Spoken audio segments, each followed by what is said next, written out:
Hi guys, so I have the pleasure to be joined once again with Amy. Okay, so just a little idea about what the topic of the conversation we're going to be talking about today is a little bit more in detail about what the coaching element is. So what we try to teach our clients, different methods maybe that we look into, or the different pillars of fitness as we always address it to, and the importance of those. All right, so Amy, just in terms of like your own perception of your job title, what are some of the things that you first address, for example, when you're bringing on to a new client? What do you want to learn most about them?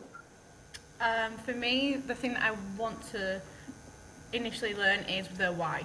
I think that's the most important thing. It's the first thing I ask anyone when I jump on the first call is why are they joining the program?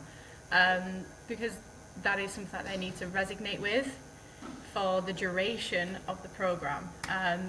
So it means enough to them and they resonate with it enough, that will stick with them through the program, and it will bring them to where they want to be by the end of the 3, 6, 12 months. Yeah, so in terms of obviously that sense of direction, is obviously someone has come on with a comprehension and an idea that they want to change their life around and to improve their own health and fitness. And almost sometimes what we have to do is really challenge their why, as you mentioned. It's a case of, are you doing this because you genuinely want to make a change in your life for a longevity standpoint, from something that you want to carry on throughout the rest of your life? Or is this just a comprehensive thought where you're like, oh, I've noticed I've put a bit of weight on, don't want to go away and lose that? I know from my experiences and talking with new clients, a lot of people have either tried to do it themselves using resources online, or they've actually followed a program prior to this, and they found almost inadvertently that once they work on external goals and targets, like losing weight, once they've done that, it's like, well, what's next? And it's kind of like painting that picture of going, okay, why are you doing this, and how much are you willing to attain yourself to do this, and how are you going to go about doing it so that you can continue doing it for the rest of your life? One thing that we always do recognise as well is that those that have experienced some means of or attempts to try to lose weight, gain weight, whatever that might be, is surface level solutions. Okay, that's one thing that always kind of bounces back to us, and we find out a lot about those. So talk about your experiences of hearing clients' experiences, maybe some experiences of your own where you've tried to use surface level solutions. What are the positives that you found with them, and also what are the negatives that you found with them as well?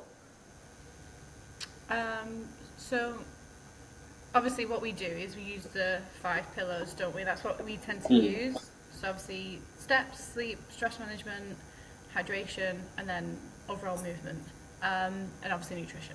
So with the kind of like surface level, it can be tricky because I think 9 times out of 10 we need to go deeper with a lot of people. It's not like surface level. I completely lost my train of thought, I'm not going to lie. No, it's fine. I think what you were trying to allude to there is obviously when you have the 5 pillars of fitness, in a sense, surface level solutions do work, but a lot of the time the reason why people can't maintain habits is because of the deeper root causes of why they find themselves in them instances and having destructive habits. Absolutely, and I think 9 times out of 10, a lot of it is stress. I would say for a lot of people, it's stress and it's time. They are 2 things that majority of the clients struggle with. They're not organised with the time, they don't have very good time management, and then they also don't have very good stress management skills either. And we both know as coaches that stress has a huge impact on everything. It'll impact your sleep, it'll impact your scale weight, your energy levels, the way you react and respond to stuff, whether it be your partner or a child or whatever. Like, it is the be all and end all of the whole program. So that tends to be the 2 major reasons, and then from that a lot of people then deal with emotional eating. Like if they're stressed, they tend to emotionally eat, and that is a big cause, I'd say, for at least a handful of my clients, is emotional eating, and it then comes the guilt with that as well, so it is a lot deeper than surface level for a lot of people who join. Yeah, exactly. So for a couple of the listeners at home who are thinking and sitting there and going, okay, that sounds all well and good, obviously being with stress management, but obviously everyone works with different dynamics of their life and, different ways that they deal with stress, like you mentioned. If you had a client that came onto the program and you knew that stress was definitely a marker or a consideration that you needed to put into when programming and delivering your coaching style, what are some of the methods or solutions that you found which really does help people to manage their stress a little bit more? I would definitely say again, what connects to that is time management. So Yeah. they feel that they're overwhelmed because they've got too much to do and they don't feel like they have time. When you then look at their diary and be like, okay, share with me, you know, your day-to-day calendar, they do actually have time. Yeah. They, one, procrastinate, and that's why they just don't get stuff done that they need to get done, because they just procrastinate on it. Or I think probably that's a lot. Or they just spend time doing unnecessary stuff, like scrolling on their phone for an hour, and they don't realise that they're doing that within that time frame. It's doing too many things at once, you know, like juggling everything all at once. So number one, it's look at your time and how much time you actually have to do what you need to do. And then there's other stuff like practices and like routines. So like I always say, nail your morning and nighttime routines. Like, it's a must. You know, if you go into bed looking at your phone, work emails or whatever, like, you are going to feel stressed, and your sleep then is going to get affected from that, because your subconscious mind will still think about what you need to do tomorrow on your to-do list. So I do always say, have a nighttime routine, have a brain dump in the evening of, you know, a conversation that you had with a colleague that stressed you out, you know, and it's on your mind. Whether it's your things that you need to do tomorrow, write a to-do list. Like, I always say that's really good for anyone who overthinks and stresses in the evenings. But I do think just setting in place a morning routine and a nighttime routine that works for you, which can include anything that works for you, whether it be meditation, it can be journaling, it can be exercising in the morning, you know, just having 10 minutes to sit down and eat your breakfast instead of trying to shove it down your throat on the way to work in the morning. Yeah, like, exactly. It's just things like that can massively help you as well.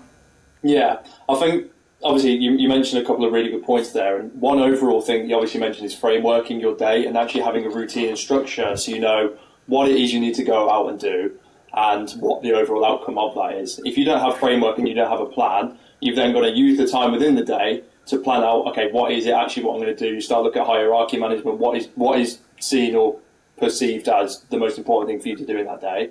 And that kind of procrastination time just eats into your leisure time. And ultimately that's sometimes when you feel overwhelmed and a sense of, oh, I either don't have enough time to do that, or do you know what, I can't be bothered to do that now. And that's where those destructive habits start to creep in. I think one thing as well that is also useful to mention is obviously people's neglect for their own mindfulness. Because we are so busy, because we're out there, you know, working, providing for our families, trying to be that support and rock network for people. A lot of the time, sometimes we don't actually put ourselves higher enough in our own hierarchy. And it makes it so much easier to kind of allow yourself to become stressed, because you don't also allow yourself that time to look after yourself first and foremost. So that's another big thing. I mean, one thing that I always suggest to people is something just as simple as going outside. It sounds so boring and basic, but just simply getting yourself in an open environment and that space where you can have a little bit of a mindful think and plan ahead of you throughout your day, whilst doing something which is moderately proactive, where you can actually get some active calorie burn in there as well, is just so beneficial for people, and really it's not really appreciated enough how beneficial that sense can be. But obviously we're mentioning a little bit more about framework here, so moving away from kind of like stress, obviously framework is so important. It's one of the main reasons why people do decide to join onto programs like ourselves. Okay, so obviously you've already addressed the 5 pillars of fitness. So if you're in there in a perspective, you've got a new client, they've addressed their goals, their targets, and you're sat there now preparing themselves and creating that infrastructure for them to start to go ahead and attain to. What are some of the things that you're thinking about, and what are the kind of structural points that you're also thinking about for them to follow? It would definitely be, number one is what they have access to, you know, and how much time can they put aside, but what is realistically the amount of time that they can train for, or, you know, or when can they train? Morning, evening, great. How much time do you have? And that is the main thing I would say. In terms of framework, is knowing what people have access to, so we know exactly what we're programming for, whether it be home training or actual gym training, and then obviously when they can, and they need to be realistic with how much time they can actually give as well to the program and working on themselves as well. So I think they're two of the main things I would get from them. Yeah.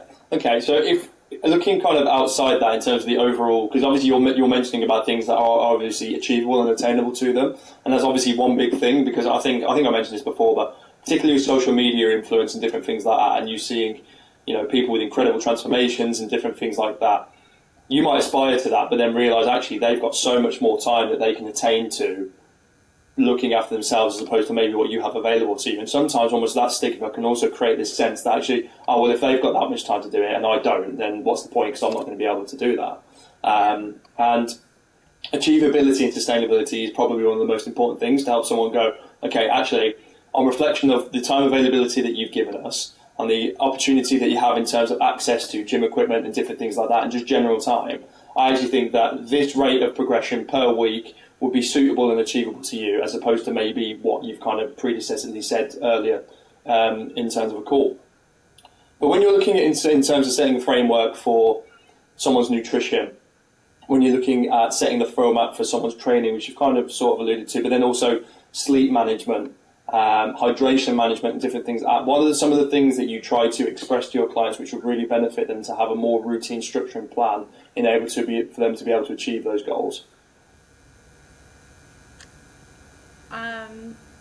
It's all about the organisation, isn't it? Like, if you want to achieve something, you have to make change.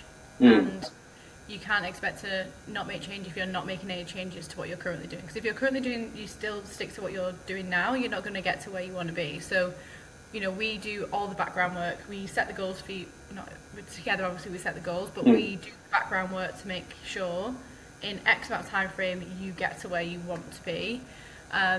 You just have to they have to take the action and do what needs to be done and make the changes. So it is, again, about just being organised with your time. Prepping your meals in advance it's not key, but I would say it's the game changer. If you're organised with your nutrition, it makes a massive change to your day and how you eat day to day. Like, if you have prepped your meals, you're not going to want to, and ideally, go to McDonald's and get something else because you've made time and effort to have that meal that you've prepped for. So obviously, organisation with nutrition is absolutely key. And then also training is like pre-slotting it into your week. You have a schedule, let's put it in. If it needs to move around, okay, it's fine. Life gets in the way. Sometimes we have to shift things around, like no issue at all. But we want to meet the expectation, not always the schedule. And that's what I say to my clients all the time. Like, it's fine if things need to get moved, but I still expect you to do what needs to get done. But yeah, and obviously hydration is key for anyone. What everybody needs for body function. So yeah, but outside, do you mean outside of that, what else would I do? No, it's not. It's not more of a sense. It's like, for example, obviously with us, we have our application, right? So the application is almost what we call their fitness Bible, where everything that they know they need to do on that day is what they need to get done. So obviously we have a saying here that's like, tick the fucking boxes. It's that idea of, we set you something which we've spoken about prior, which is a non-negotiable thing. It's going to help you to increase your energy expenditure and give you full energy and worth throughout the day. And that you need to familiarise yourself with that and to make that a standpoint of your day. So when you're kind of like articulating things like physical activity, like you mentioned before about step counting, or how much quantity of sleep they're getting, or different routines that they might be doing before they go to bed to improve their quality of sleep, or methods and ways that you've helped them to improve their overall general hydration throughout the day, is helping some of the listeners to understand some of the methods that you use to really help them to attain to and achieve some of those things. Right, okay, yeah, so it's basically just making them understand the importance of all of those areas, and it's explaining to them on not just the second call when we've done all the training program, the nutrition program, we've put the pillars in there.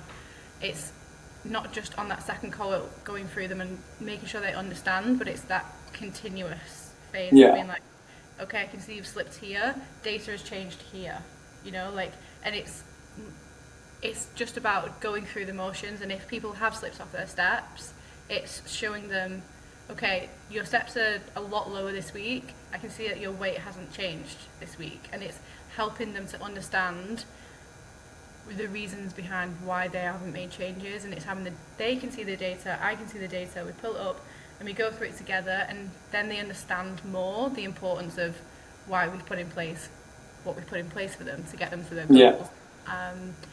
So yeah, it's just that continuous importance of just showing up and being there for them and making them understand each element has been put in there for a reason, and helping them to push and continue to do those things that are set as non-negotiables at the end of the day. If they want to achieve what they want to achieve in the time frame that not only they've set themselves but we've set for them as well, they need to tick the fucking boxes. Yeah, exactly. I think that obviously one thing that you're trying to allude to there is yes, okay, we can provide you with a framework and we can kind of give you an idealistic expectation of what you could achieve within that said week if you're able to achieve that. But ultimately, life changes. Sometimes there's going to be instances where you're either not able to control your food a little bit more. Let's say you're going out for a social with someone, or you've got a work event that you need to go to where the food choices aren't ideal, or you're locked in the office for a few hours and trying to get 10,000 steps in, for an example, would be way too time consuming for the rest of your day.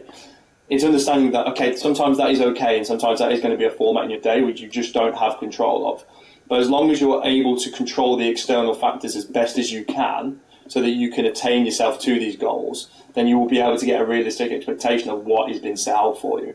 If you then have a week where you aren't able to do those things, or ultimately you choose not to do those things, that's where we step in, is a case of going, okay, it's fine for you to have a week where you haven't been able to attain to it, as long as you've given everything to it. However, if you haven't given yourself everything to it, you then can't expect the outcome to be exactly what we spoke about before. It's going to be completely different.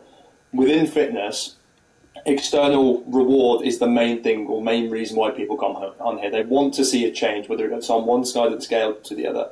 And normally what we tentatively find is those that find results the quickest and those that find themselves accustomed to the habitual change quickest will maintain it because they put in the hard work and they see the effort for it. Those that procrastinate and they kind of half-ass things and don't really see either any change or the rate of change in which they want to see, and their behaviour doesn't actually match the goals that they've set themselves up to, ultimately those are the ones that we tentatively find that drop off. So I guess the message would be is that it's okay to not do everything at 110%, as long as you're giving as much as you can to that. One saying that I always say to my clients, for example, I remember having a conversation with my clients and they were like, I don't feel too good today, my energy levels are really low, I've got a gym session, what do you think I should do? And I turned around to him and I was like, right, we use a rate of perceived exertion scale, okay, so how hard they feel they worked within that session. So I said, reflect on yourself and say, in terms of your own interpretation of how you feel, how well in yourself do you feel? How much energy do you feel like you actually have? And he was like, oh, I woke up and I think I'm feeling like a 4 or 5 out of 10. I was like, okay then, so what's stopping you from going to the gym and just giving a 4 out of 10, 5 out of 10 session in terms of intensity and giving yourself that level of input? Because you're still going to get more out of that session than you would by feeling sorry for yourself because you don't have as much energy, and then you go, oh, I'll leave it to tomorrow. Because then if you leave it till tomorrow, you never know, something might come in the way of tomorrow, and then you wouldn't be able to do it that day. And it just becomes a vicious cycle. So it's showing up for yourself in the best way that you can to what you can attain to. Do you know what I mean? So I think that's an important point. Just on the basis of an example for if you were to speak to someone and they come to you and they say, look, I really want to change my life around. I really want to lose this weight, or I really want to gain this weight. I've had experiences with programs before, and ultimately I've just found that my motivation levels have really let me down. Okay. First of all, what would you say to that said individual? And what are some of the things that you would be looking out for in a coaching perspective to make sure that they turn their mentality round so that doesn't become a problem again for you on this time around in the program? First of all, I would be completely honest, and I've said numerous times to all of my clients, is if you wait for motivation, you will be waiting forever. Yes. Because motivation is it's an emotion. It's like being happy or being sad. You're not one or the other all the time. That's exactly the same as motivation. It comes and it goes. You can't expect to do something only when motivation shows up out of the blue. That would be my number one. My thing, what I would say to them is, okay, I want you to try and build a routine that you like and you enjoy. You know, if you do that and you enjoy what you're doing, you're more likely to do it than if you're doing something that you don't really like and you just go in because you know you're doing it purely because you want to lose weight or gain weight or whatever. you're less likely to do it if that's the case. So it's finding something that you enjoy doing. That is so important to any journey. And I say this to people, if they don't want to go to the gym and do squats and deadlifts, like, I'm not going to program that for them, because they're not going to go. Yeah, exactly. It's finding other alternatives that can help you to get to what you want to achieve. So that would be my second option, is choosing and finding what you like. Trial and error different things. Join a class. Join a different gym with a different atmosphere, if that helps. It's just finding whatever works best for you at the end of the day. But yeah, I always say, if you're waiting for motivation, you're never going to get started, and you're never going to get to where you want to be. You have to just do things you don't want to do. You have to do things you don't want to, even when you don't want to do them. Yeah. I say, and it's building discipline, because that will get you so much further than motivation. Yeah. I think one of the things that I say to my clients as well is, maybe not to the sense of absolute entirety, but almost looking at yourself like it's a job, right? If you woke up one day and you really couldn't be bothered to work, and you're sat there in the office, 9 times out of 10, you're not then going to go, oh, do you know what, I'll just leave it till tomorrow, or I can't be arsed, I'm not going to do my work. Because when it comes to that, there's repercussions for it. There's repercussions in the sense of you start to lose job performance, you start to fall down the scale in terms of like your appreciation within that system. It's got to be the same in terms of fitness. If you're continuously that individual who sits there and you have the time to train, but you go, I'm not going to train today, I don't feel like it, all you're doing is delaying your own sense of progression. As we know in terms of habit building comes from consistency and pushing your agenda of keeping yourself accountable to doing one thing. The more and more you leave blocks in the road, the harder and harder you just make it for yourself to attain to something which realistically you can do on a day-to-day basis. So I guess the most important message to an individual like that would be, if you want this, you show up for it. If you're not going to show up for it, then you're just wasting your breath on trying to create a persona of yourself that you're not willing to react on or to have the behaviour to achieve towards. So I guess, in a sense, it's knowing what you need to do, knowing the sacrifices you're going to have to do to make it, the different situations that you're going to have to overcome over time to push yourself past that barrier where sometimes actually you want to stop. If fitness, in terms of a long-term perspective, was so easy, everyone would be able to do it. Everyone would be in the fittest shape of their lives, and that's the reason why we find that obesity rates and different things are like that, because we're expected to do more hours, jobs are becoming more sedentary, and therefore it's becoming harder for the individual to stay proactive and still have the energy to go throughout the day. So I guess the big message would be, and probably the message that you portray as well with your coaching as well, is don't be the normal candidate. Be that individual who shows up not just for their family, but shows up for themselves as well. And if you're going to make a change for good and really attain yourself to that. Okay? I agree. And do something today that your future self will thank you for. Exactly that.